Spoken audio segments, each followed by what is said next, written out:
সন্ধ্যা হলেই কোনো না কোনো কিছু বানিয়ে ছেলে আর ছেলের বাবাকে আমাকে খাওয়াতে হয়। বাট এখন যেহেতু আমার শরীরটা তেমন ভালো নেই, এজন্য আমি তেমন একটা কিছু করি না। সবসময় রেডিমেড কোনো কিছু এনেই তারা খায়। তো আজকে সন্ধ্যাবেলা বলছিল পাউরুটি আর ডিম দিয়ে একসাথে ভেজে খাবে।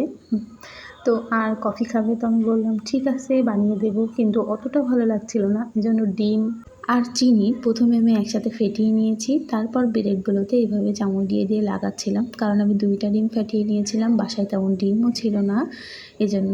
তো এই যে এখানে ফেটিয়ে নেওয়ার পর কিন্তু আমি এগুলোকে উল্টে পাল্টে আবার লাগিয়ে নিয়েছিলাম, নিয়ে তারপরে এটাকে ভাজবো। আর ক্যামেরা করে দিচ্ছিল আমার ছেলে, এজন্য ছোটো মানুষ ক্যামেরা করেছে, হাত থরথর করে কাঁপছিল। তো তারপর এগুলো লাগানো শেষ হয়ে গেলে কড়াইতে অল্প পরিমাণে তেল দিয়েছি, দিয়ে তারপর কিন্তু এগুলোকে একটা একটা করে আমি বসিয়ে দিয়েছি। আর তারপর উল্টে পাল্টে অনেক সুন্দর করে ভেজে নিয়েছি।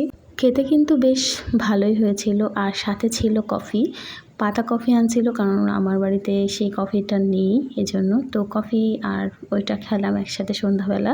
সন্ধ্যার নাস্তায় আসতে এটাই ছিল। তো আপনারা কি কি খেলেন অবশ্যই কিন্তু কমেন্ট করে জানাবেন। আল্লাহ হাফেজ সবাইকে।